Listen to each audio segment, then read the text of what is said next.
Hi everybody, this is Peggy for Cropstop.com, and today I want to show you how I made this really awesome card. It's called a Tri-Shutter card. Isn't that just cool? And see, it'll fit right in my A2 envelope. I want to show you how I did this using my new Score Pal. Wait till you see all the really neat things it does. So that's what we're going to do tonight, show you how to do that. Some of the things we're going to use, I'm going to use the words on this set from Heartfelt Creation stamp set. It's called the Posy Patch Swirls, and it says, I believe in you.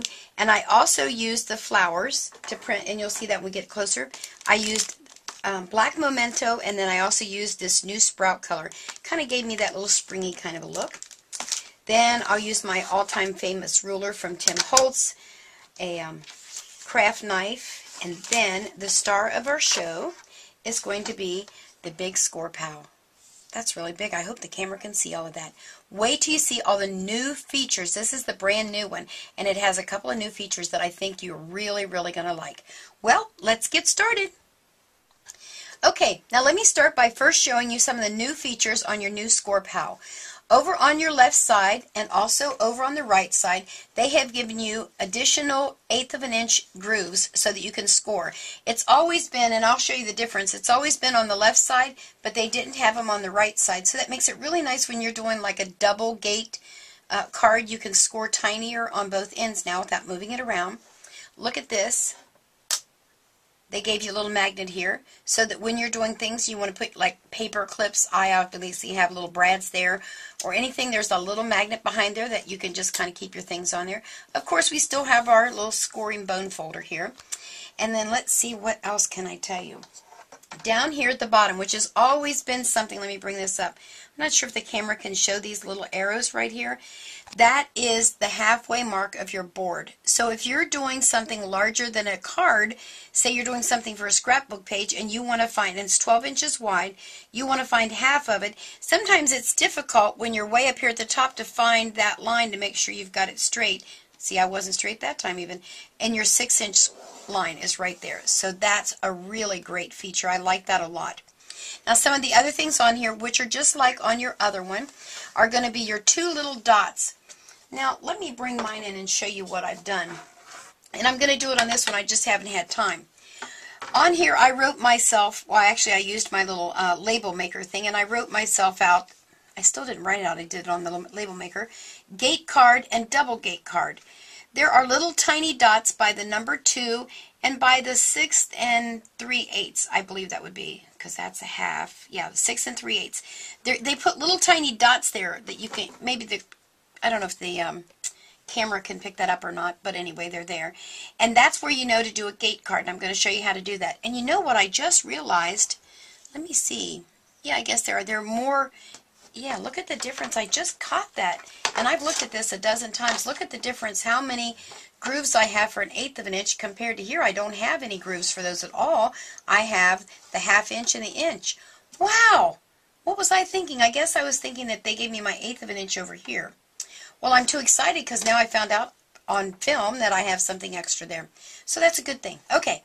So then that's my gate card, and sometimes I would forget that just trying to memorize the numbers, so I really like the fact they gave me those little dots. The other thing they gave you will be the little arrows. Right here's one, and that's at 3 5/8, and then over here at 7 3/8. Now when we do that, that's going to give us our double gate card. So that's what's on here, and again, I don't have the magnet on this one, the old one, so this will be something that I can carry around to classes and things to use for that. This one will stay in the studio for my personal use.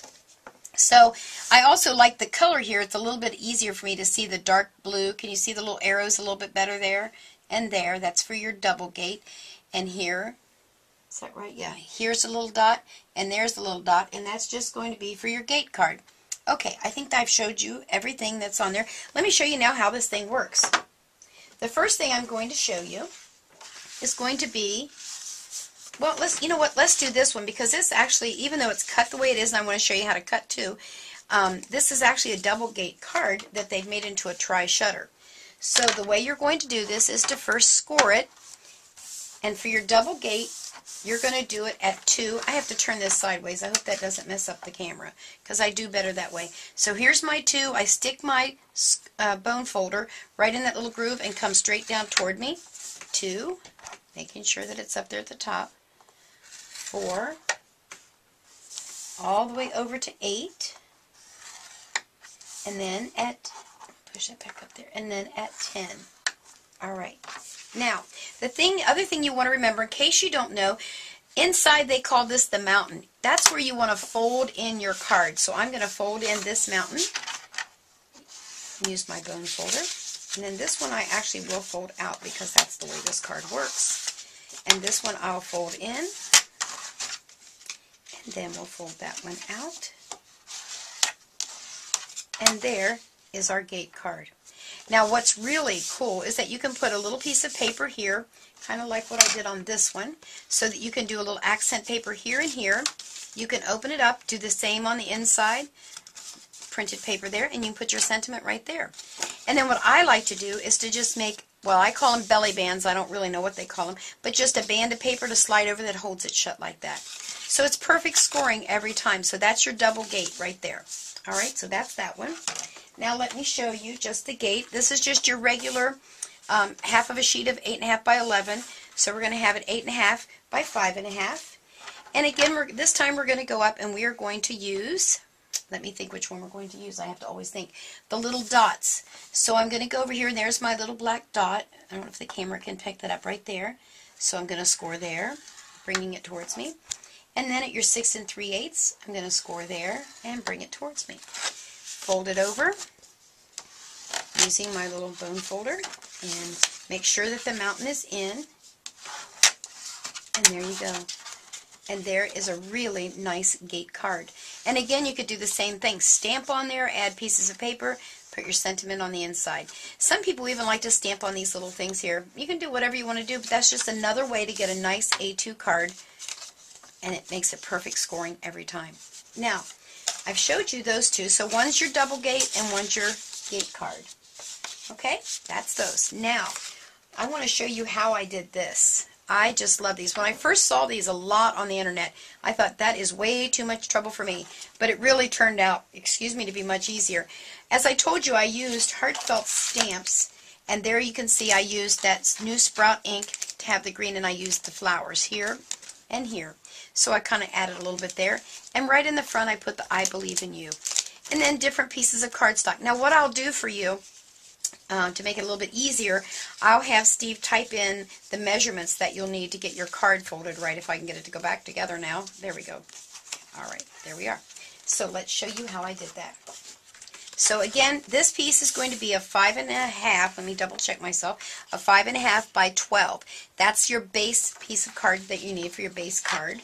And we're going to put it in there. Now the thing you'll notice, and I've run into this a couple of times in the last few weeks, sometimes these 12-inch pieces of paper that you buy are not exactly 12 inches. They're a smidgen over, but I think we'll be okay. So on this one now, we're going to do almost exactly like we did. In fact, we'll add a little to it. We are going to do like a double gate card. So the first thing we're going to do is to score at 2, and at 4, and over here at 8, and then at 10. All right, there's our scoring. I can put this away for just a minute. Now, let me move a few things out of the way here. The Score Pal also comes with a cutting mat, which is beauteous right there. Just like that, it slides right in. Now my score pad has become a cutting mat. So let's see. Now I have to read my directions. Hang on a second. I got to get my little craft knife. I'll be right back. All right, I got my little directions here so I can see what I'm doing because I don't have all the numbers memorized, I'll be honest. So I've scored this. Now what it tells you to do on these directions is to put your card with the 5.5 at the top, just like so. Then you're going to bring your ruler in, and you want to have it where you're going to cut. Any ruler would work. I really like this clear one that I got. And then this is a cute little tip that I learned at a stamp store. They just use these little corks out of wine bottles. I don't drink wine, but I have some friends that do, and they saved me a bunch. And it is perfect for you to put on the end of your craft knife so you don't cut yourself. This one's too stinking cute. It's got a foot on it. Oh, anyway. Okay, so the next thing you're going to do, we're going to be doing the cut part of the card. I like to bring this in to show you. So I'm going to do the cut from here to here where it folds. Okay, oops, went the wrong way.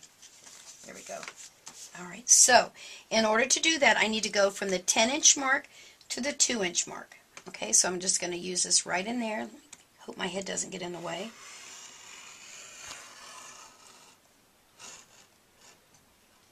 There we go. All right, so there's my first cut. Perfect.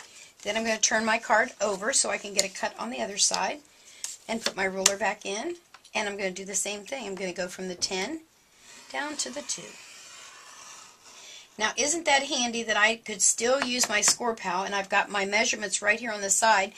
If I use my ruler, I know to go from 10 to 2, but I can also use the numbers on the side of my score pal, 2 to 10. Obviously, that's still 8 inches, so it works perfectly there. All right, so we'll move those things out of the way. Now, this is the tricky part for me, not getting the blade in there, was to getting it to fold the correct way the first time. So I have to think about this. And again, the directions will be on there for you. So this is going to go, I never do this right the first time. This one comes out, that one goes in, and that one goes out. Oh, I tell you, this is confusing, but honestly, I will give you the instructions. Well, that's what I call instructions, so that one will go that way. Okay, so if that went that way, work with me here, girls. This will work, I promise. Okay, so that went there. And then this one has to do the same thing. So it has to go here. This one goes here. And this one goes here. And this one has to go this way. I think that's right. Well, we'll try it and see if it goes together. This is where my husband comes in handy because he's an engineer and he can figure all this out quicker than me. Oh, Jiminy Crickets. All right, I'll be right back. I'll figure this out. Okay, girls, I had to call my husband, the engineer, to come in because I have a terrible struggle with this thing. So he tells me this one goes back and this one folds against it. Am I in the camera even? And this is forward. So, and then the back end of it folds this way. Oh, for crying out loud. He told me it worked. Oh, there. Now, don't ask me how I did that, but I did it. Let's try it again. Okay, it's an accordion. The bottom stays flat. That's what's confusing me. Oh, aren't you glad this is on video? Maybe he'll edit some of this out. So this one we fold back. This comes out, and this one comes out. Those two go in the back. Okay, let's try this again. So there's our cut. We fold this one back. That one gets folded down. And that one goes. Wait a minute, did I do that wrong? Oh, for crying out loud. Help me out here, Steve. He's helping me, girls. Okay. Oh, for heaven's sakes. This card takes 3 hands to do, believe it or not. Thank you, honey. All right, Anyway, look how cute the darn card is. And see, now I can't even get this one to go together. Oh my word. I've got myself all messed up here. There. Oh, wait a minute, this guy doesn't go here. Oh, for heaven's sakes. Well, it really isn't that difficult, girls. Honest, it really does go together well. Oh, there. Oh, shoo. There it is. Finished card. Oh, I think I'm going to have an iced tea. Okay, well, anyway, there are simpler cards to do. I like this one real well. In and out. That one I like. And this one. Da-da. So that's your double gate, your gate, and the one that takes 3 hands. Stick it in the envelope and send it to somebody. All right, the one thing I do want to tell you before you throw everything away, now that you're all laughing at me, on the back of your Score Pal packaging, they have all these really neat things for you to look over. If you didn't get it from the video, you can keep this. I keep it around for a little while and I kind of highlight things. I wrote myself a note at the top to remember to make myself some little labels to put on mine. And then you want to make sure that you always place your cardstock right side up. Remember, because I said to make sure you put the mountain fold to the inside. That way you don't get this cracked, because it will crack. Some paper will crack and give you a yucky look. And you always want to fold. That's the part about the mountain. Oh, they even use the word mountain. Okay, there. I told you about the magnetic thing. Oh, remember about doing diagonal. Make sure you're at the same line when you're doing a diagonal cut. Not a cut, a diagonal fold. And I think that's everything. If you speak a foreign language, it's got that for you, but I'm having enough trouble reading it in English tonight. They also have a place here on the bottom where you can go to www.score-pal.com cropstop.com/projects. And there's a list of all these different kind of cards that you can do on here. And actually, this is on there with all of the measurements on how to do it and how to fold it. And so, if you don't laugh too hard watching me unfold it and fold it, it really is a neat card. Well, I think that's all I can show you tonight. Just remember to stop over at cropstop.com and get yourself the new Score Pal. I'm telling you, it's worth the money. Just having those 1/8 inches on there and having that 6/6 mark down at the bottom for 6 inches, it's wonderful. All right, well, you stop back. We'll have something for you next week. Have a good day. Bye.